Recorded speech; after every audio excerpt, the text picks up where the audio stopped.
akan ada tayangan video.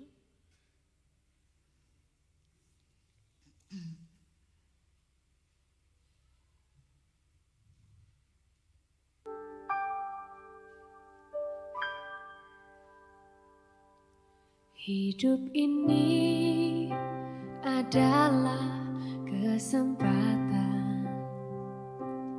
Hidup ini untuk melayani Tuhan.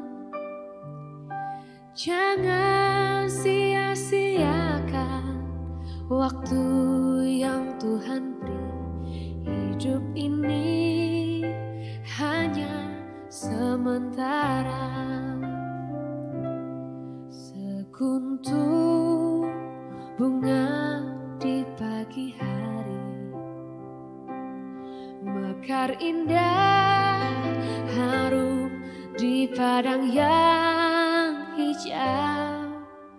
Demikian Tuhan mendandani rumput gugur bunga bila panas terik. Oh Tuhan, pakailah hidupku selagi aku masih kuat. Bila saatnya nanti ku tak berdaya lagi, hidup ini sudah jadi berkah.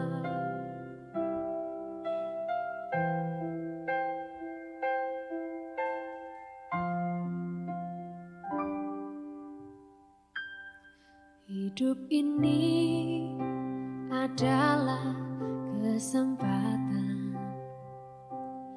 Hidup ini untuk melayani Tuhan.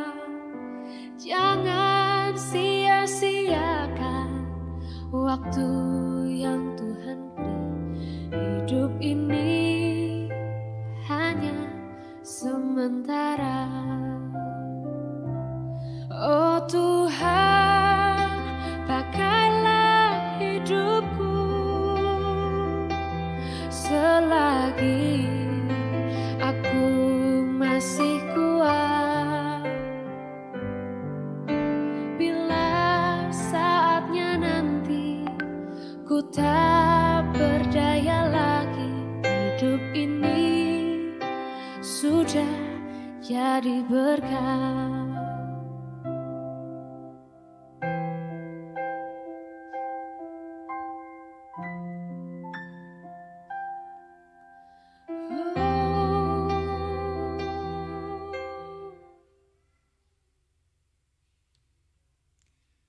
Bapak Ibu Saudara, kami persilakan untuk berdiri. Marilah kita datang menghadap Tuhan dengan hati yang penuh sukacita dan menghampiri tahtanya untuk memuliakan namanya dengan hati yang tulus. Mari kita memuji nama Tuhan dengan menyanyi PKJ 2. Mulia, mulia namanya.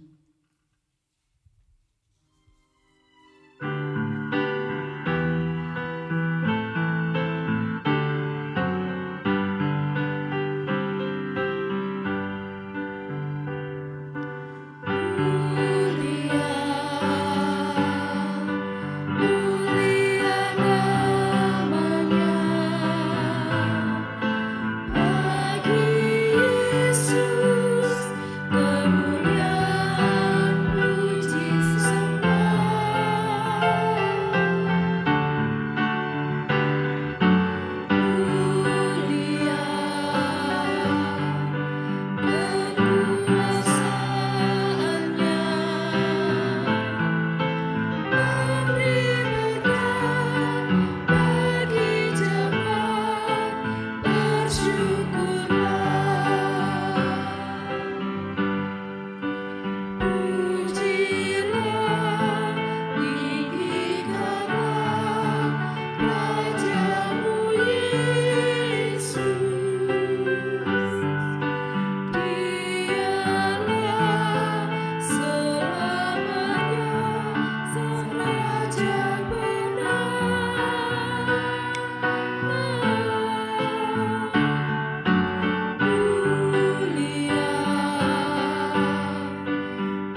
dikasihi Tuhan, mari kita tundukkan kepala, kita siapkan hati. Ibadah kami pada sore hari ini ya Tuhan, kami lakukan dalam iman bahwa Tuhan Allah Bapa yang menciptakan dan memelihara langit dan bumi, serta seluruh isinya, yang menjadi sumber keselamatan dan kesejahteraan hidup kami. Kasih karunia dan damai sejahtera dari Allah Bapa kita dan dari Tuhan Yesus Kristus menyertai saudara-saudara. Amin. Silakan duduk.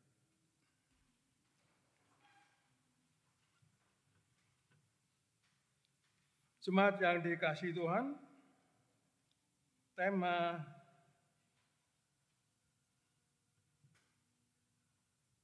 kita minggu ini sesuai dengan tema liturgis Gereja Kristen Jawi Wetan adalah Gereja Kristen Jawi Wetan sebagai saksi dan pelayan perdamaian dan keadilan sosial.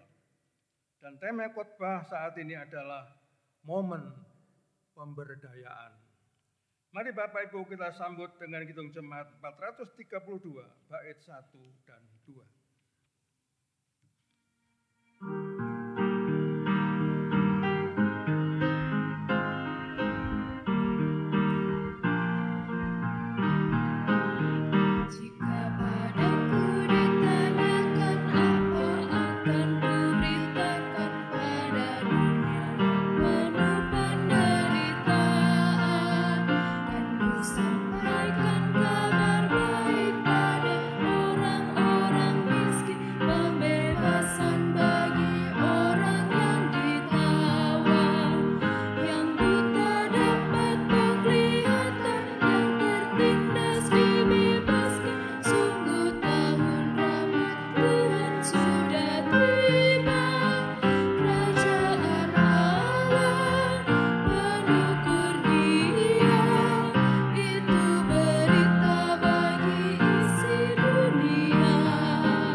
Milik Tuhan, mari kita membuka Alkitab kita masing-masing. Kita buka pada Injil Matius pasal 5.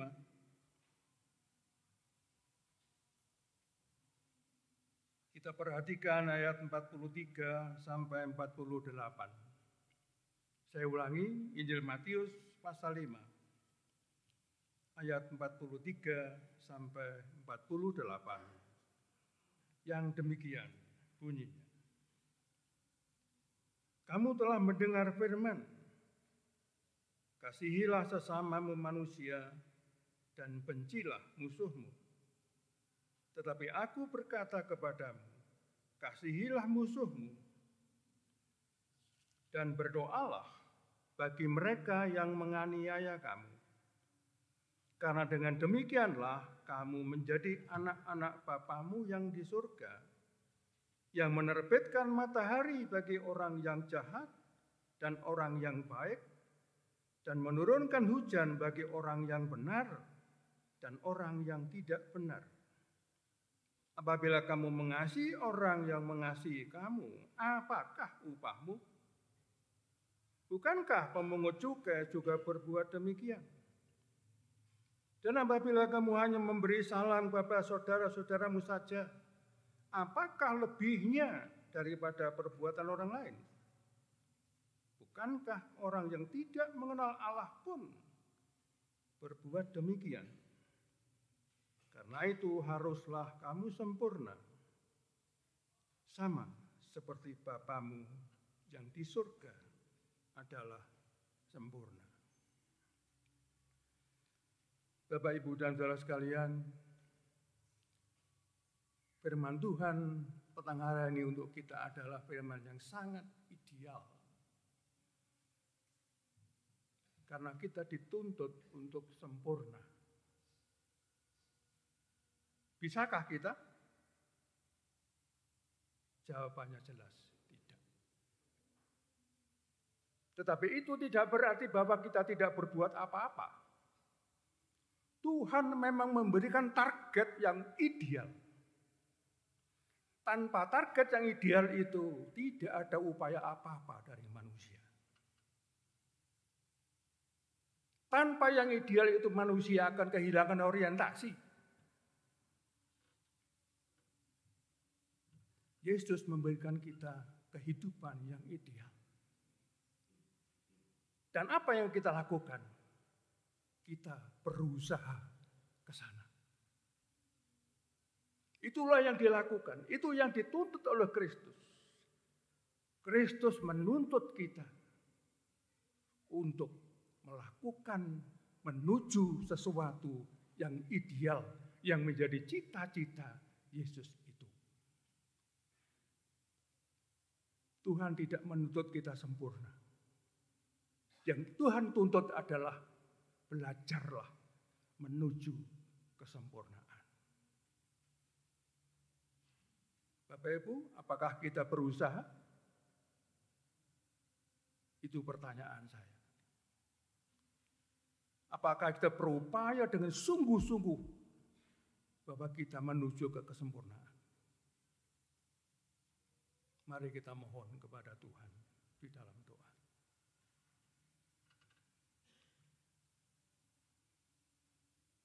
Bapa di surga, berilah kami kekuatan untuk menuju kesempurnaan hidup seperti yang Tuhan tuntut bagi kami. Pasti dengan kekuatan kami sendiri, kami tidak akan mampu. Bahkan mungkin kami lupa untuk berupaya menuju ke kesempurnaan itu di dalam kehidupan kami sehari-hari. Bahkan kami melakukan yang sebaliknya. Karena itu Bapa, ampunilah kami. Lembutkanlah hati dan pikiran kami, agar kami mampu mengenal kelemahan diri, dan bukan menunjuk-nunjuk kelemahan saudara-saudara kami. Ajarlah kami dengan tulus untuk mengaku bahwa kami memohon pengampunan-Mu dan juga pengampunan saudara-saudara kami. Dengarkanlah doa kami Bapa, karena semua kami mohon dalam Yesus Kristus, penebus kami yang hidup. Amin. Bapak, Ibu, dan saudara sekalian yang dikasihi Tuhan, bagi setiap orang yang dengan tulus mengaku kesalahannya di hadapan Tuhan, pastilah Tuhan akan memberikan pengampunannya. Bapak, Ibu, kami undang untuk bangkit berdiri. Pengampunan itu disaksikan oleh Paulus di dalam surat Efesus pasal 1 ayat 7 dan 8 yang demikian bunyinya. Sebab di dalam Dia dan oleh darahnya kita beroleh penebusan, yaitu pengampunan dosa, menurut kekayaan kasih karunia-Nya yang dilimpahkannya kepada kita dalam segala hikmat dan pengertian. Amin. Mari kita sambut dengan hitung jemaat 39 bait 1 dan 2, ku diberi belas kasihan.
Ibu, sekarang waktunya kita membaca firman Tuhan.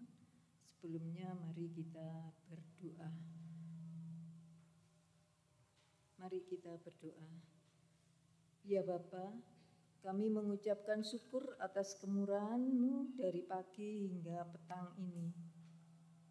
Kami mengucapkan terima kasih bahwa saat ini kami berangkat dari rumah hingga di tempat rumah ibadah ini dengan keadaan selamat, tidak ada halangan apapun.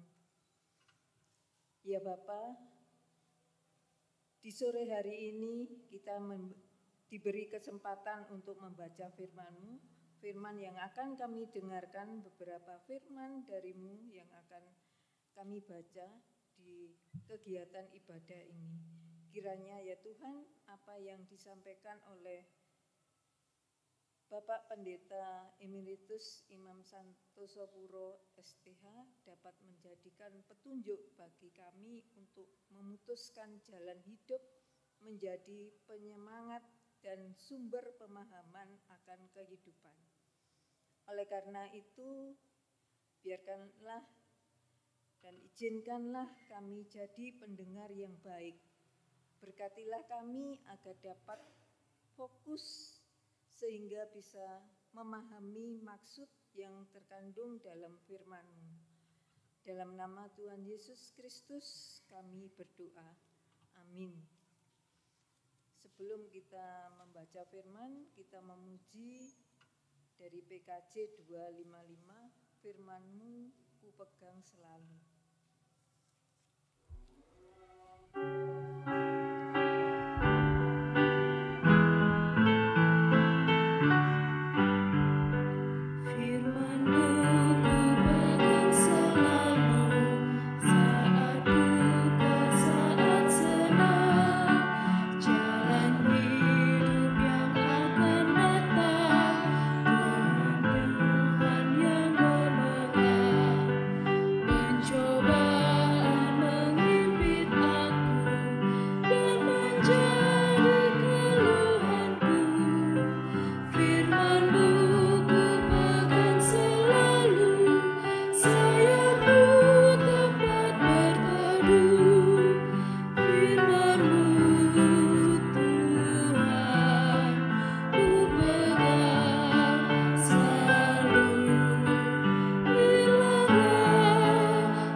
Diambil dari Ulangan 5 ayat 12 sampai 15. Ulangan 5 ayat 12 sampai 15.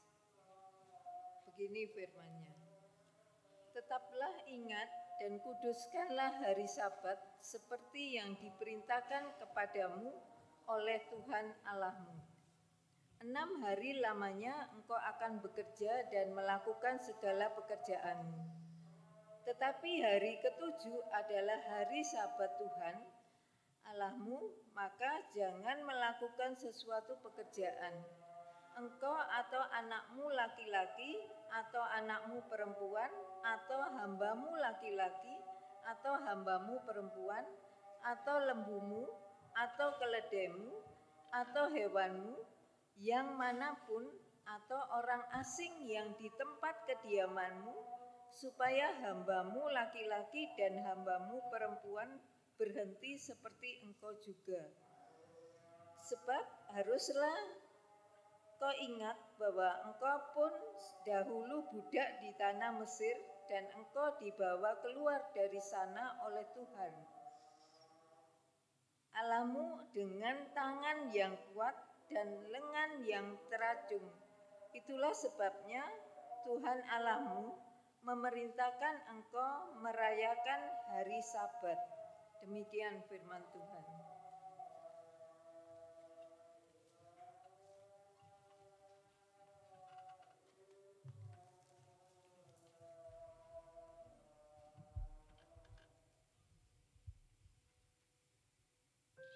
Bersorak-sorailah bagi Allah, bersoraklah bagi Allah Yakub. Bunyikan rebana kecapi diiringi gambus, angkat lagu tiup sangkakala. Bersorak-sorailah bagi Allah, bersoraklah bagi Allah Yakub. Bunyikan rebana kecapi diiringi gambus, angkat lagu tiup sangkakala. Sebab itu ketetapan bagi Israel, suatu hukum dari Allah Yakub, ditetapkan bagi Yusuf sebagai peringatan, waktu ia maju melawan tanah Mesir. Bersorak-sorailah bagi Allah, bersoraklah bagi Allah Yakub. Bunyikan rebana kecapi diiringi gambus, angkat lagu tiup sangkakala. Ku dengar bahasa yang tidak ku kenal, aku telah mengangkat beban dari bahunya, tangannya bebas dari keranjang pikulan, ku luputkan engkau dari kesesakan. Bersorak-sorailah bagi Allah, bersoraklah bagi Allah Yakub. Bunyikan rebana kecapi diiringi gambus, angkat lagu tiup sangkakala. Ku jawab kau dalam persembunyian guntur, ku menguji engkau dekat air Meribah. Ku hendak beri peringatan pada umatku, jika kau mau dengarkanku, hai Israel. Bersorak-sorailah bagi Allah, bersoraklah bagi Allah Yakub. Bunyikan rebana kecapi diiringi gambus, angkat lagu tiup sangkakala. Jangan ada Allah lain di antaramu, jangan kau menyembah kepada Allah asing. Aku Allah yang tuntunmu keluar dari Mesir, buka mulutmu, ku akan membuatnya penuh. Bersorak-sorailah bagi Allah, bersoraklah bagi Allah Yakub. Bunyikan rebana kecapi diiringi gambus, angkat lagu tiup sangkakala.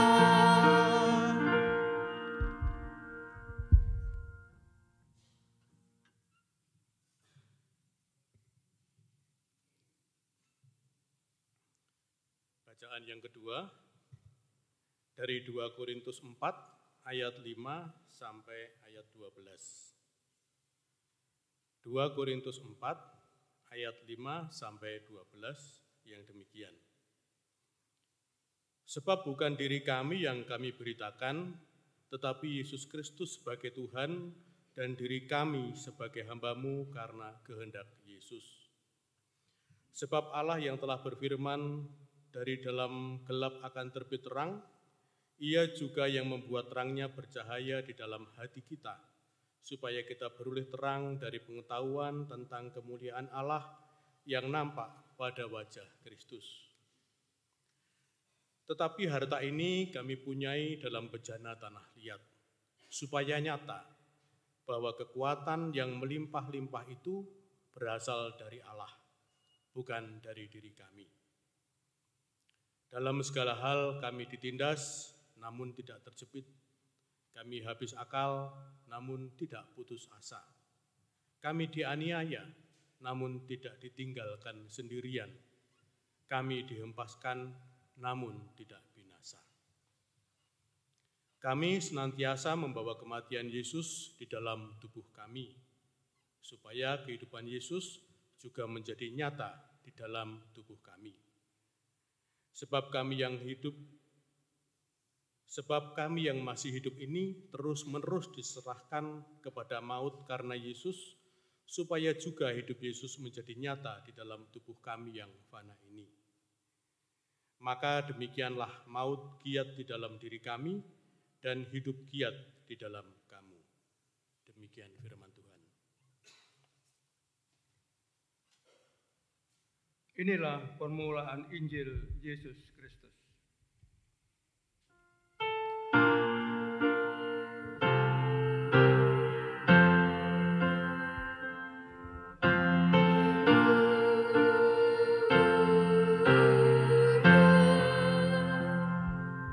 Jemaat kami undang untuk bangkit berdiri.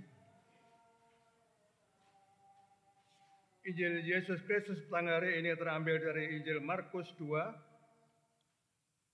ayat 23 sampai pasal 3 ayat 6. Saya ulangi, Injil Markus pasal 2 ayat 23 sampai pasal 3 ayat 6 yang demikian bunyinya. Pada suatu kali pada hari Sabat, Yesus berjalan di ladang gandum, dan sementara berjalan murid-muridnya memetik bulir gandum. Maka kata orang-orang Farisi kepadanya, "Lihat, mengapa mereka berbuat sesuatu yang tidak diperbolehkan pada hari Sabat?" Jawabnya kepada mereka, "Belum pernahkah kamu baca apa yang dilakukan Daud ketika ia dan mereka yang mengikutinya kekurangan dan kelaparan? Bagaimana ia masuk ke dalam rumah Allah waktu Abiatar menjabat sebagai imam besar, lalu makan roti sajian itu yang tidak boleh dimakan kecuali oleh imam-imam, dan memberinya juga kepada pengikut-pengikutnya?" Lalu kata Yesus kepada mereka, "Hari Sabat diadakan untuk manusia, dan bukan manusia untuk hari Sabat. Jadi anak manusia adalah juga Tuhan atas hari Sabat." Kemudian Yesus masuk lagi ke rumah ibadat. Di situ ada seorang yang mati sebelah tangannya. Mereka mengamat-amati Yesus, kalau-kalau ia menyembuhkan orang itu pada hari Sabat, supaya mereka dapat mempersalahkan dia. Kata Yesus kepada orang yang mati sebelah tangannya itu, "Mari, berdirilah di tengah." Kemudian katanya kepada mereka, "Manakah yang diperbolehkan pada hari Sabat? Berbuat baik atau berbuat jahat? Menyelamatkan nyawa orang atau membunuh orang?" Tetapi mereka itu diam saja. Ia berduka cita karena kedegilan mereka, dan dengan marah ia memandang sekelilingnya kepada mereka, lalu berkata kepada orang itu, "Ulurkanlah tanganmu." Dan ia mengulurkannya, maka sembuhlah tangannya itu. Lalu keluarlah orang Farisi dan segera bersekongkol dengan orang-orang Herodian untuk membunuh dia. Demikian firman Tuhan. Yang berbahagia adalah kita yang memelihara dalam hati setiap firman Tuhan dan melakukannya dalam hidup sehari-hari. Amin. Amin.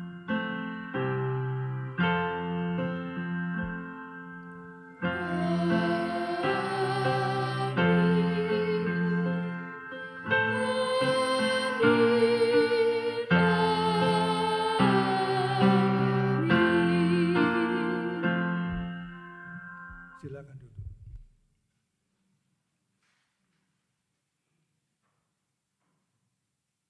Jemaat milik Tuhan, kisah yang diceritakan dalam Markus 3 ayat 1 sampai 6 merupakan peristiwa yang penting dalam kehidupan Yesus Kristus. Sudah gamblang bahwa Kristus dan para pemimpin Yahudi Ortodoks berbeda pendapat. Bagi Kristus, kembali ke rumah ibadah merupakan tindakan yang berani. Hal itu adalah juga tindakan dari orang yang tidak ingin mencari selamat sendiri dan yang berketetapan hati untuk masuk ke dalam situasi yang berbahaya. Dalam rumah ibadah itu, saudara, ada utusan dari lembaga Mahkamah Agama yang terkenal dengan nama Sanhedrin.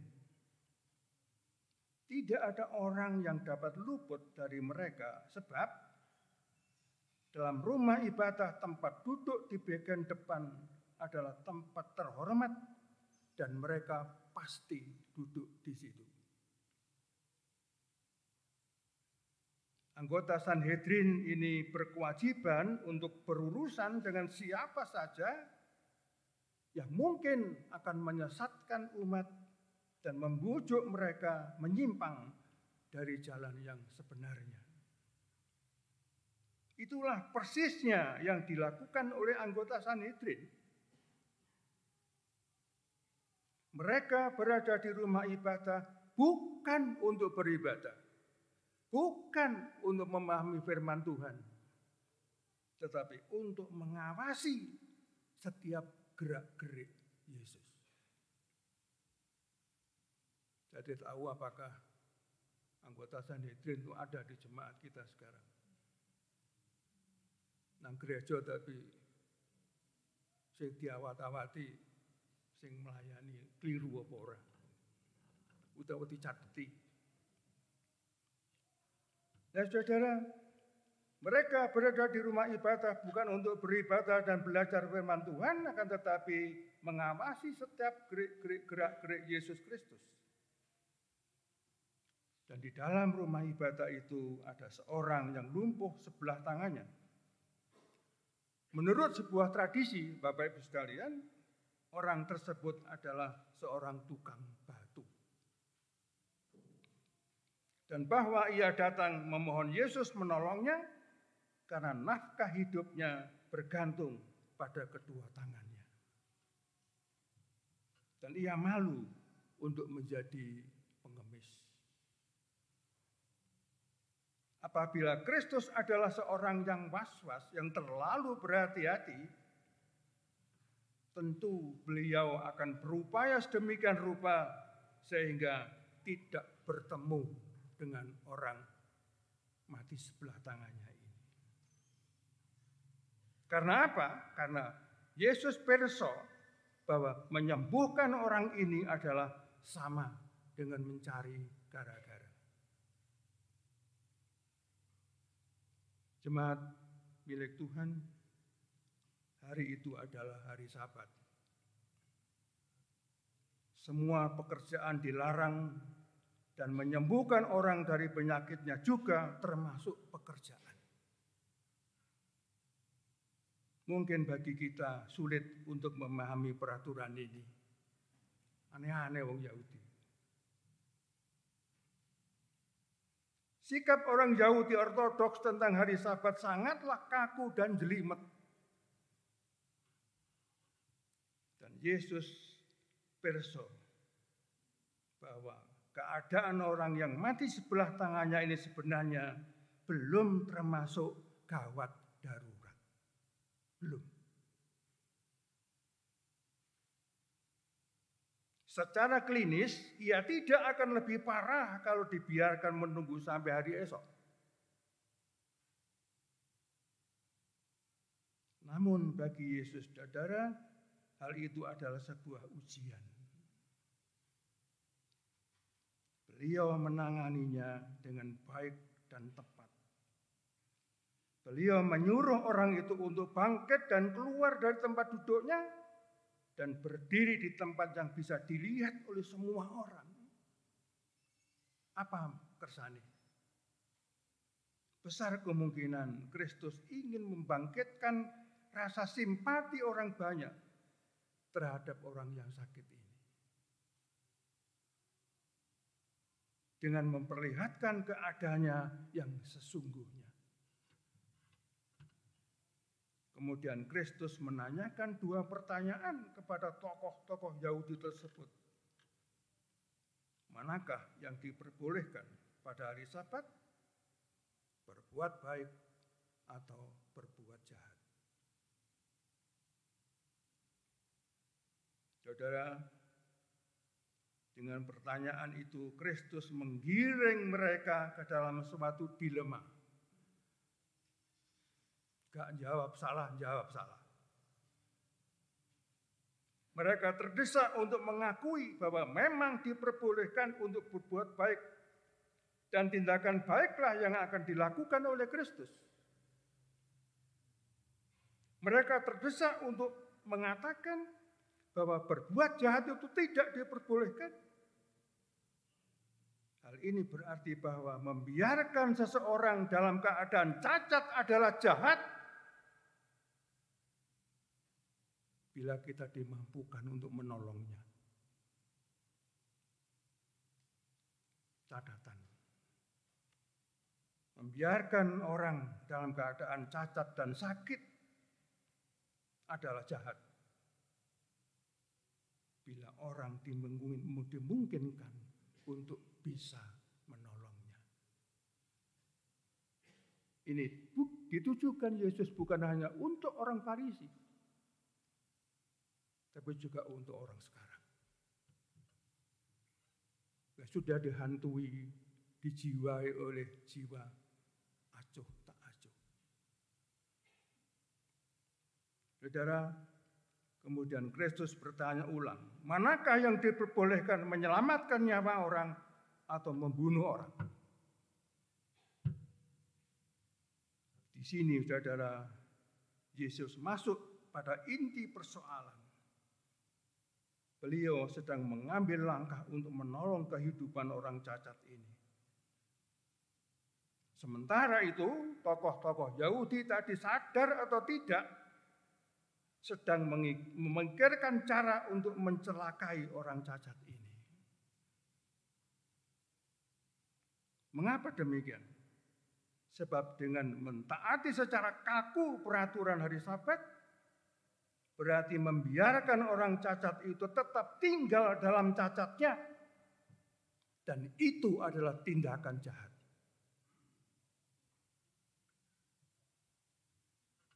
Oleh karena itulah saudara, tidak mengherankan bila mereka bungkam.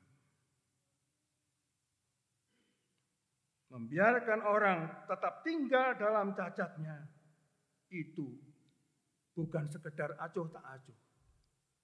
Itu jahat di mata Yesus.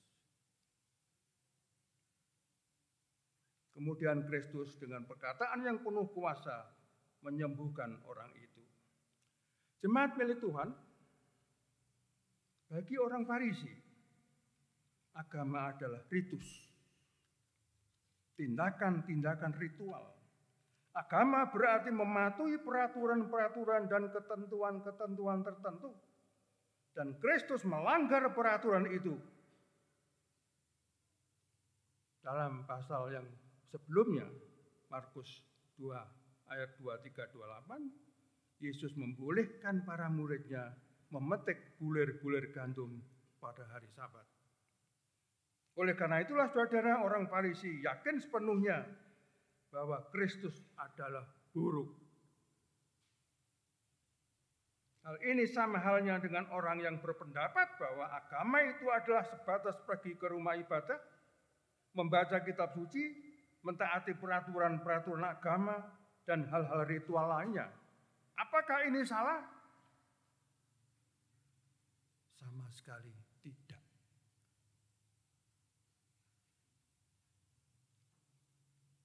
Namun bukan sebatas itu. Tindakan-tindakan ritual tadi tidak akan punya makna kalau seseorang tidak berbuat sesuatu yang indah untuk orang lain. Tidak punya rasa simpati, tidak mau berkorban untuk sesamanya, tutup telinga terhadap panggilan orang yang membutuhkan. Kisah perumpamaan tentang orang Samaria yang murah hati Lukas 10 ayat 25-37 menegaskan hal tersebut di atas. Bagi Yesus Kristus, saudara, agama adalah pelayanan. Agama berarti mengasihi Allah dan mengasihi sesama manusia. Bagi Yesus Kristus yang terpenting dalam hidup ini adalah bukan hanya sekedar melakukan ritus-ritus dengan jelimet, namun juga memberi jawab secara langsung, bertanggung jawab dengan sukacita terhadap seruan orang-orang yang membutuhkan pertolongan. Karena itu, saudara, Yesus menyembuhkan orang yang mati sebelah tangannya ini. Dan dengan demikian beliau memberikan 3 hal penting bagi orang yang mati sebelah tangannya ini. Yang pertama, ia memulihkan kesehatannya kembali.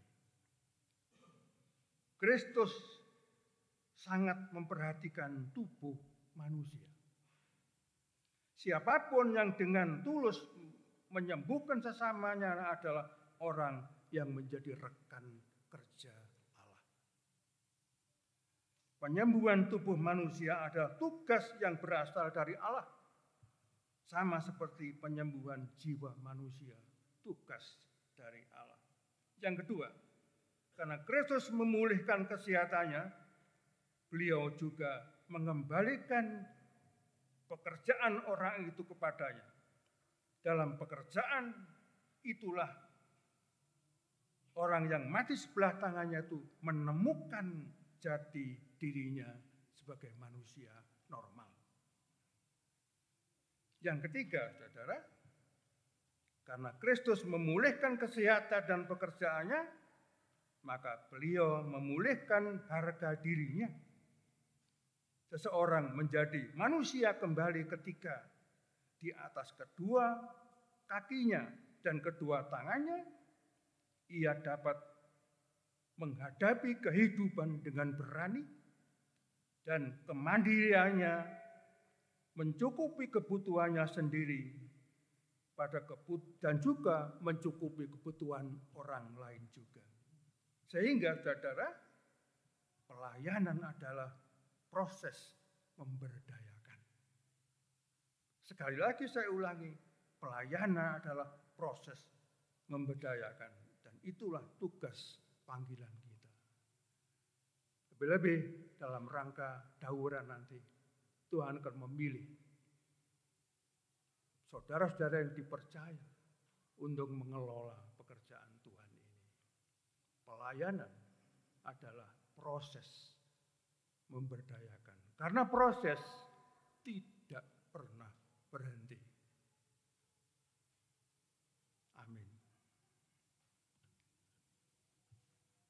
Kita ambil saat teduh sejenak.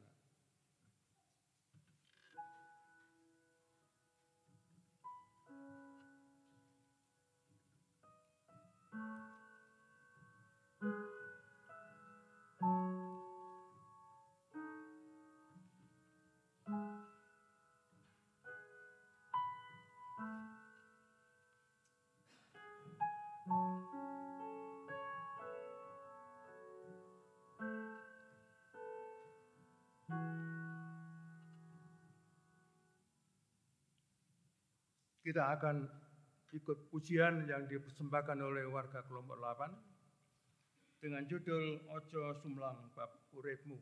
Monggo Kak Turan.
Shalom, selamat sore semuanya Bapak Ibu sekalian.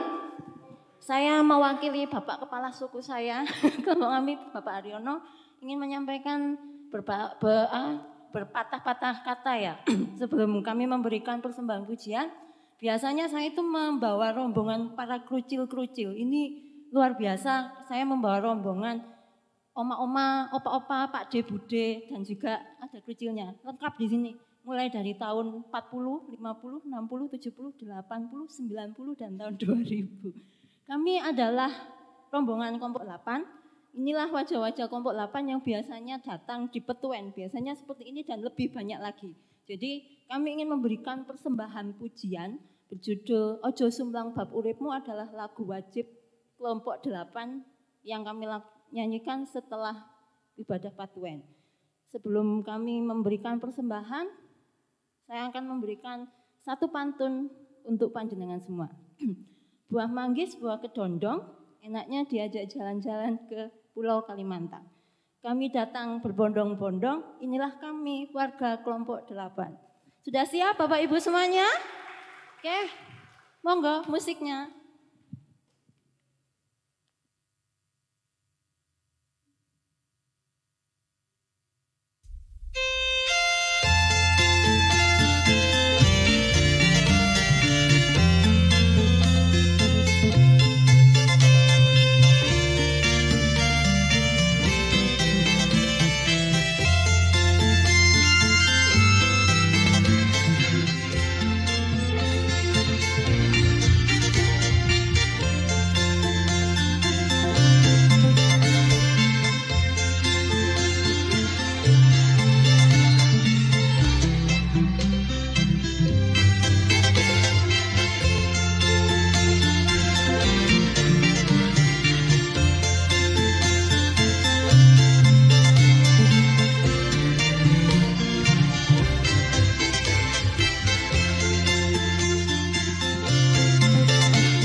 Terima kasih warga kelompok 8. Saya juga warga kelompok 8, Bapak Ibu sekalian.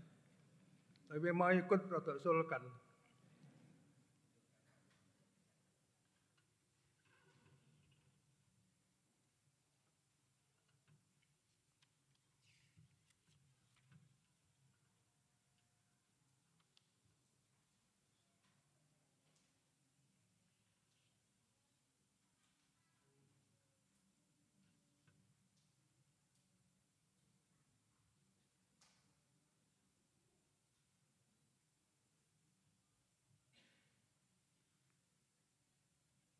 Mari kita lanjutkan pujian saudara kita tadi dengan hitung jemaat 260 bait 2 dan 3.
Ibu, Bapak, Saudara yang terkasih dalam Tuhan, untuk mengucapkan pengakuan iman rusuli, kami mohon Bapak Ibu berdiri. Marilah kita memperbarui iman percaya kita kepada Yesus Kristus dengan mengucapkan pengakuan iman rasuli. Aku percaya kepada Allah, Bapa yang Maha Kuasa, Khalik langit dan bumi, dan kepada Yesus Kristus, Anaknya yang tunggal Tuhan kita, yang dikandung daripada Roh Kudus, lahir dari anak darah Maria, yang menderita di bawah pemerintahan Pontius Pilatus, disalibkan, mati dan dikuburkan, turun ke dalam kerajaan maut. Pada hari yang ketiga, bangkit pula dari antara orang mati, naik ke surga, duduk di sebelah kanan Allah Bapa yang Maha Kuasa, dan akan datang dari sana untuk menghakimi orang yang hidup dan yang mati. Aku percaya kepada Roh Kudus, gereja yang kudus dan am, persekutuan orang kudus, pengampunan dosa, kebangkitan daging, dan hidup yang kekal. Amin. Silahkan duduk kembali.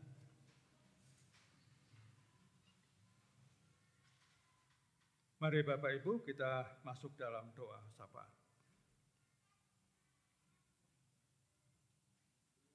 Bapa di surga, kami sadar sepenuhnya bahwa arti hidup kami tidak akan terpenuhi hanya dengan apa yang kami makan dan kami pakai. Makna dari kehadiran kami tentu tergantung dari tekad dan semangat kami untuk memperlakukan kehendak Tuhan dalam keseharian hidup kami.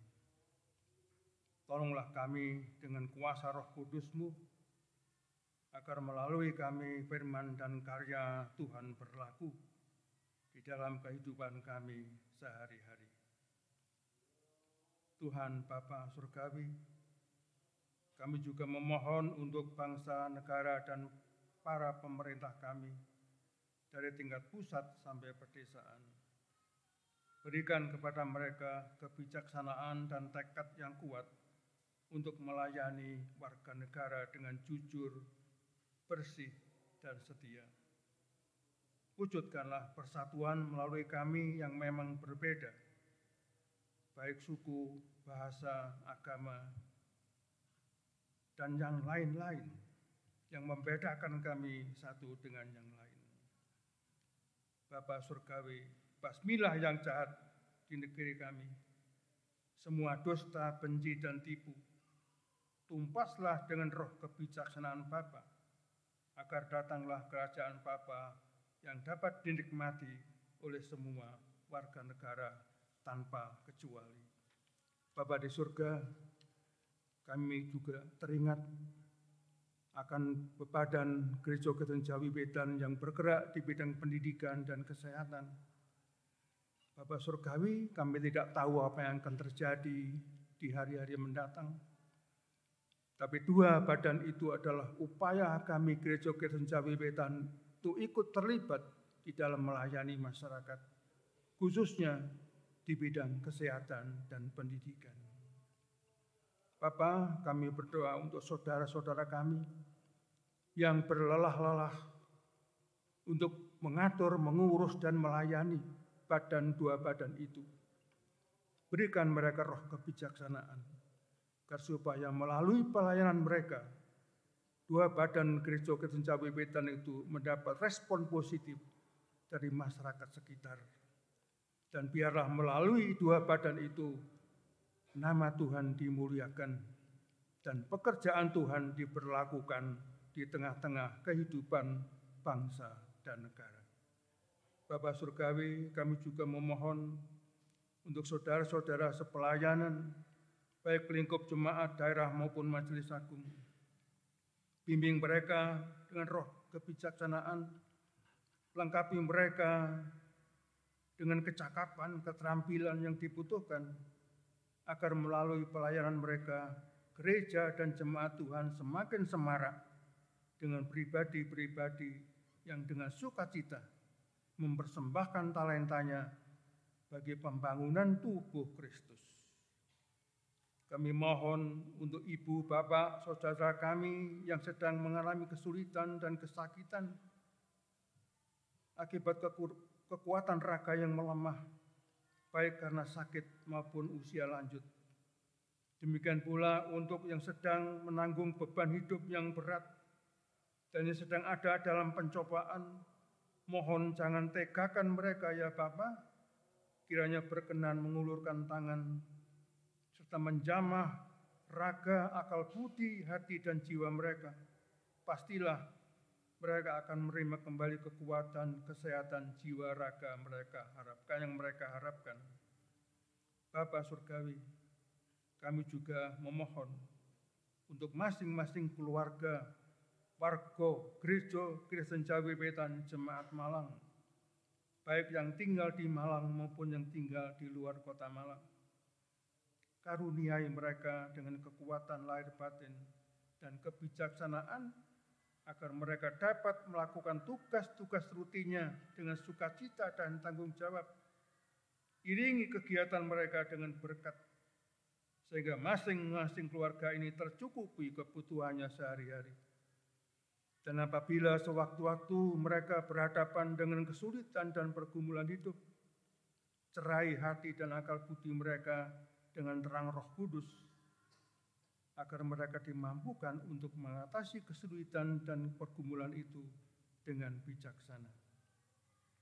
Demikian pula kami memohon untuk para putra-putri, cucu, dimanapun mereka tinggal, dimanapun mereka berkarya dan belajar, sertai mereka juga dengan kemampuan akal budi, mental spiritual, agar mereka tetap menjadi putra-putri yang tangguh, tanggon, sebagai putra-putri yang berbakti kepada Tuhan, orang tua, cinta saudara, dan sesamanya. Tuhan, Bapa yang penuh kasih, kami memohon untuk saudara-saudari, Bapak Ibu, yang pada minggu ini sedang merayakan hari ulang tahun kelahiran atau ulang tahun perkawinan mereka. Tentu mereka bersukacita karena berkat kemurahan Tuhan, serta diperkenankan untuk menikmati momen bahagia itu. Ajar mereka untuk mampu menghitung hari-hari anugerah Tuhan itu dengan sungguh-sungguh, sehingga mereka beroleh hati yang bijak. bijaksana. Demikianlah Bapa, doa syukur dan permohonan kami yang kami aturkan dengan rendah hati serta tulus di dalam nama Yesus Kristus yang telah mengajar kami berdoa. Bapa kami yang di surga, dikuduskanlah namamu, datanglah kerajaanmu, jadilah kehendakmu di bumi seperti di surga. Berikanlah kami pada hari ini makanan kami yang secukupnya, dan ampunilah kami akan kesalahan kami, seperti kami juga mengampuni orang yang bersalah kepada kami, dan janganlah membawa kami ke dalam pencobaan, tetapi lepaskanlah kami daripada yang jahat, karena Engkau-lah yang mempunyai kerajaan dan kuasa dan kemuliaan sampai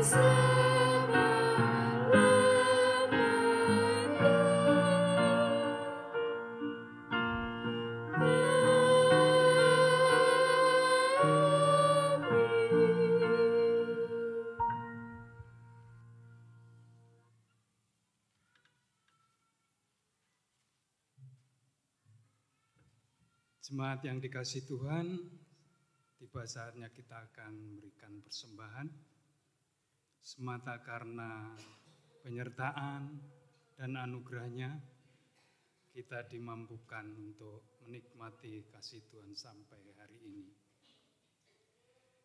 Baiklah, kita akan mengungkapkan rasa syukur kita dengan mengumpulkan persembahan yang sudah kita persiapkan.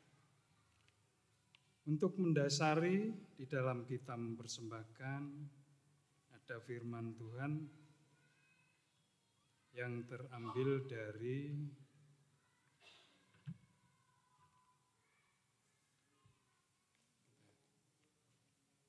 Satu Tawarikh 29 ayat 17a yang demikian firman-Nya. Aku tahu, ya Allahku, bahwa Engkau adalah penguji hati dan berkenan kepada keikhlasan. Maka aku pun mempersembahkan semuanya itu dengan sukarela dan tulus ikhlas. Mari Bapak Ibu, kita akan persembahkan persembahan yang sudah kita siapkan sambil memuji Kidung Jemaat 424 bait pertama sampai berakhirnya kita mempersembahkan. Yesus menginginkan daku.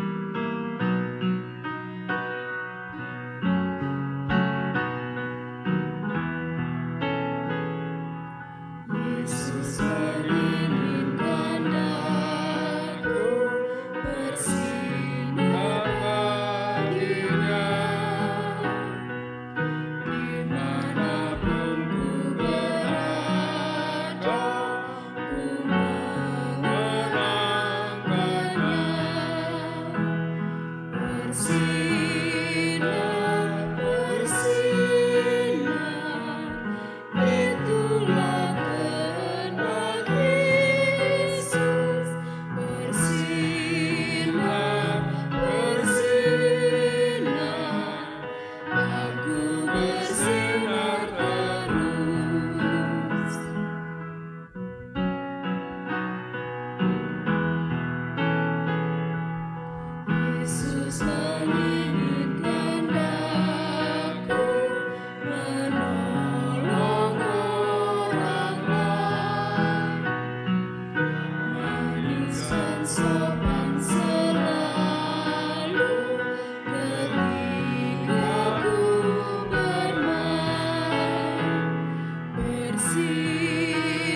kami undang bangkit berdiri.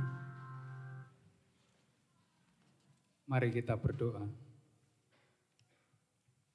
Segala puji syukur kami naikkan ke hadirat-Mu ya Bapa, atas kasih dan anugerah-Mu.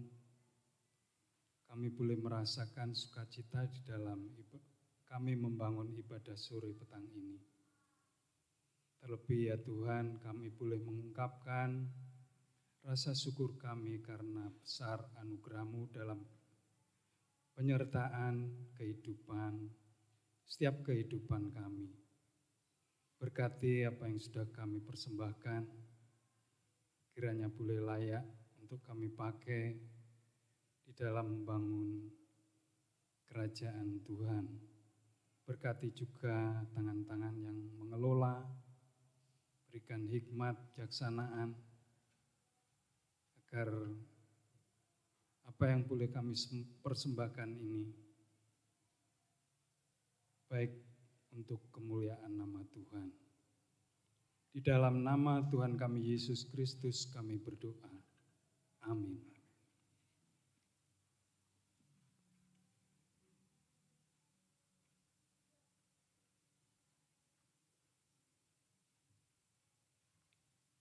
Jemaat milik Tuhan, mari kita undur dari hadapan Tuhan dengan damai dan penuh sukacita.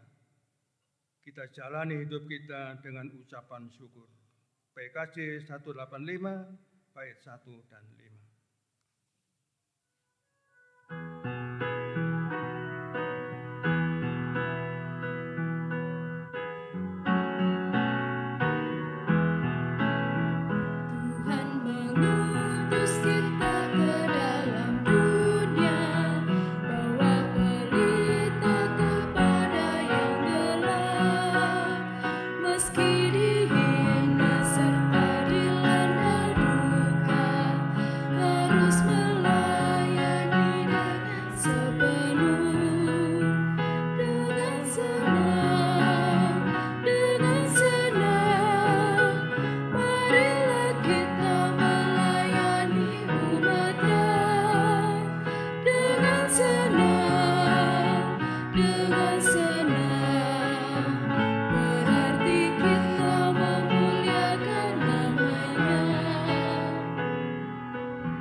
Mari kita mohon berkat Tuhan.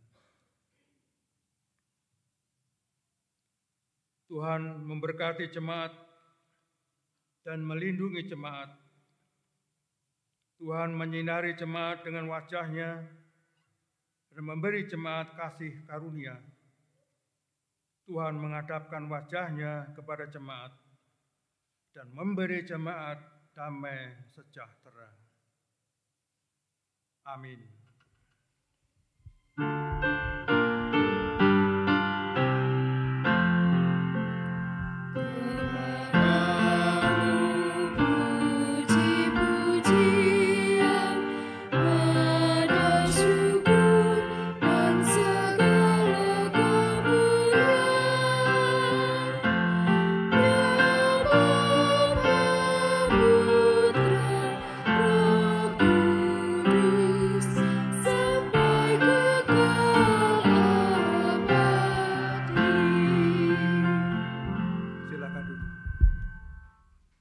Aku balas segala kebaikanmu, segala